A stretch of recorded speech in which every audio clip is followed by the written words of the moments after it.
Good morning, students. Welcome back. I hope all are healthy and safe. Students, today we will discuss Term 1, Chapter 2, History from Trade to Territory. Lecture 3. In the first two lectures, we discussed how Britishers changed their position from a trading company to the ruler of the vast Indian territories. In this lecture, we will start with the topic Company Rule Expands. East India Company used variety of methods of policies like political, economic and diplomatic in the process of annexation of Indian states from 1757 to 1857. Students, east India company ने 1757 से लेकर 1857 तक Indian states को control करने के लिए, annexation means क्या होता है, कंट्रोल करने के लिए बहुत सारी पॉलिसीज अपनाई। इनमें से कुछ पॉलिसीज पॉलिटिकल थी, कुछ पॉलिसीज इकोनॉमिक थी और कुछ डिप्लोमेटिक थी। मीन्स उन्होंने छल कपट से इंडियन स्टेट्स को कंट्रोल करने की कोशिश की, उन पे कब्जा करने की कोशिश की। कंपनी ने कभी भी डायरेक्ट मिलिट्री अटैक की कोशिश नहीं की, क्योंकि उसने छल कपट यूज किया था इंडियन स्टेट्स को कब्जा करने के लिए।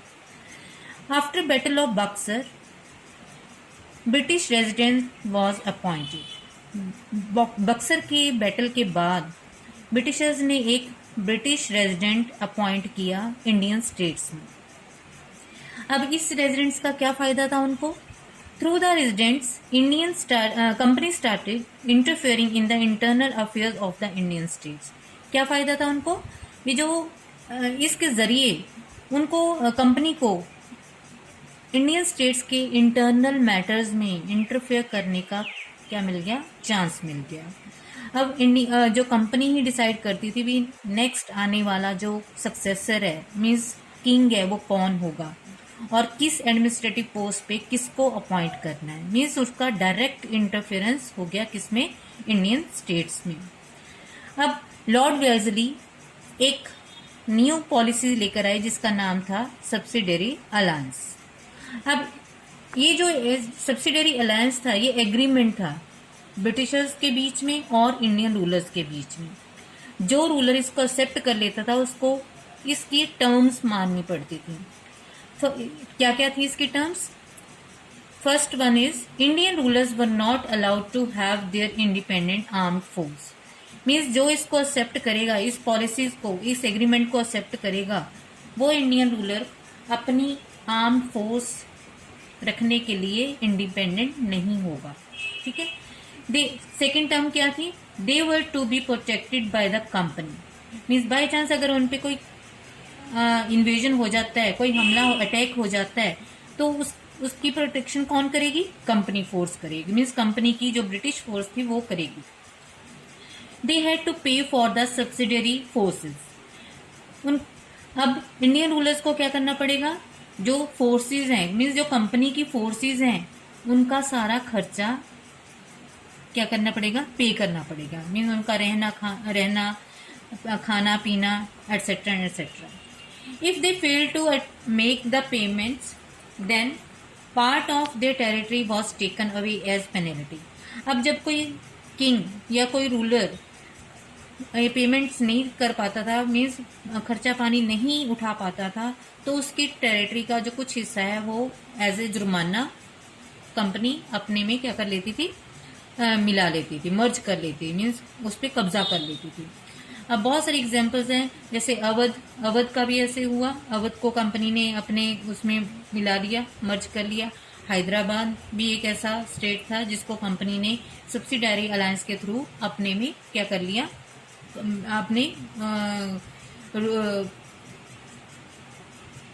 अपने में मिला लिया, मीन्स उस पे अपना कब्जा कर लिया। इसको टाइगर ऑफ मैसूर भी कहा जाता है। अब मैसूर के दो पावरफुल रूलर्स हुए हैं।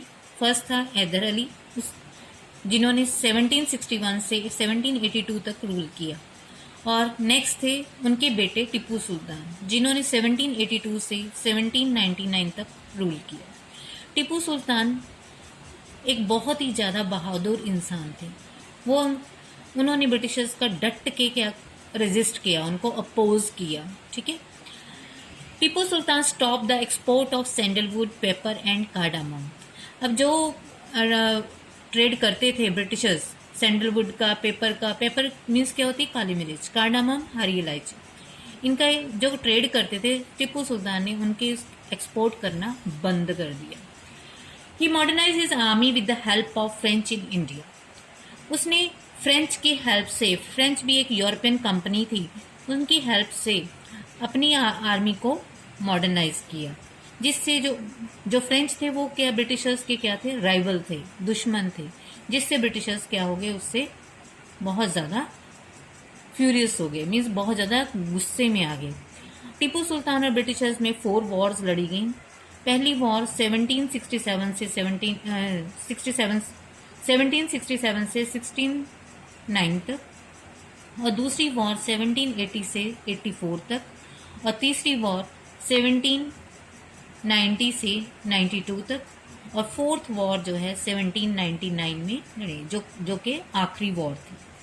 1799 में टीपू सुल्तान मारा गया और अपनी कैपिटल श्रीरंगपट्टनम की सुरक्षा करते हुए। ठीक है। अब जब टीपू सुल्तान मारा गया तो उसकी जो स्टेट थी उसको ब्रिटिशर्स ने अपने अंडर ले लिया, और वहाँ पे एक ऐसा रूलर बना दिया गया जो सब्सिडारी अलायंस करने के लिए क्या था, मान गया। इस तरह टीपू सुल्तान की जो स्टेट थी मैसूर पे सब्सिडारी अलायंस इम्पोज कर दिया। Now the next topic is Wars with the Marathas.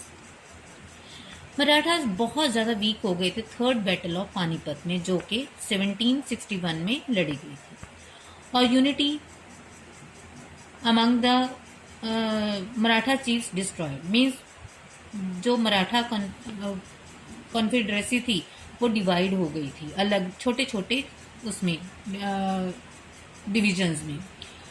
और Peshwa was a nominal head of the Maratha confederacy.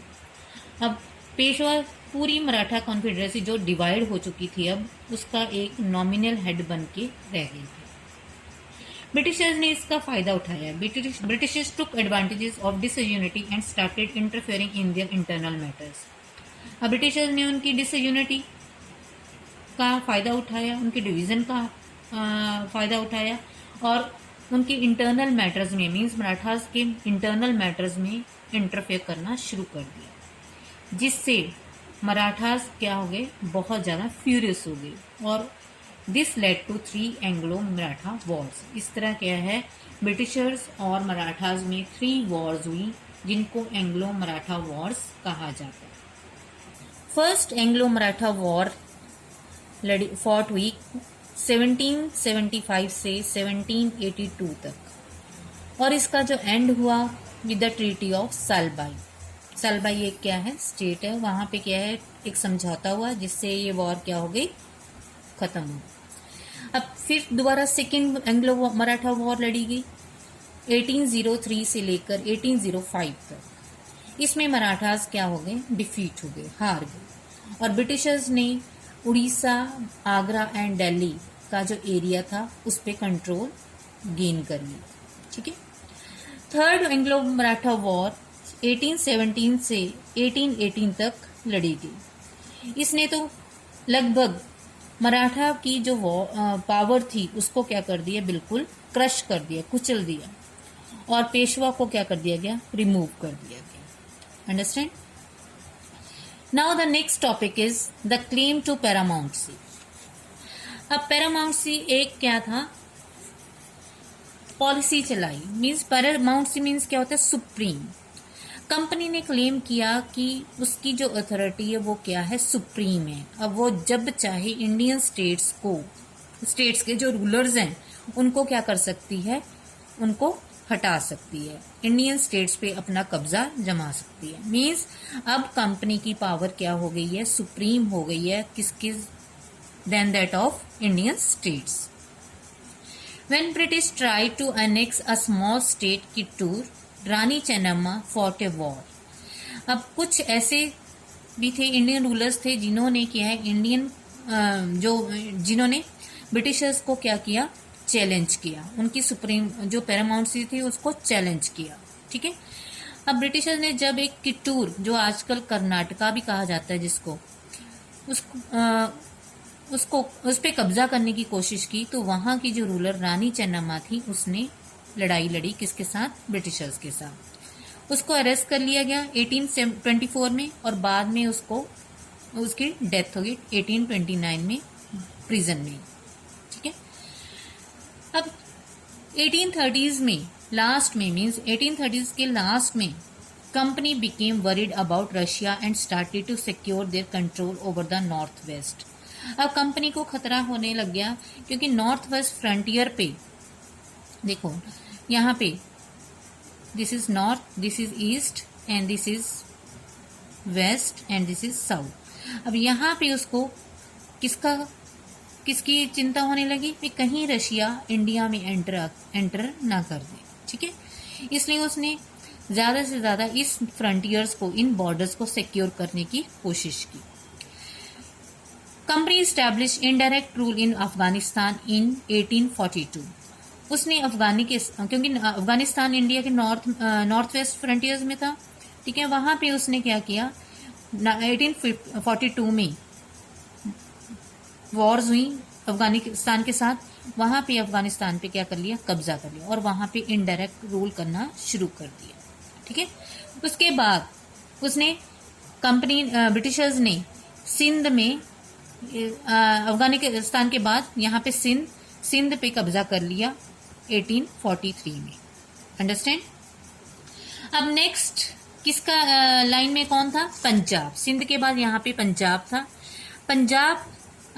Punjab पे भी उसने कब्जा करने की कोशिश की, पर वहां पे महाराजा रणजीत सिंह का रूल होने के कारण, क्योंकि उस टाइम पंजाब के जो रूलर कौन थे? महाराजा रणजीत सिंह, तो ब्रिटिशर्स के वहां पे पाँव नहीं लगी, मीन्स उनकी वहां पे दाल नहीं गली।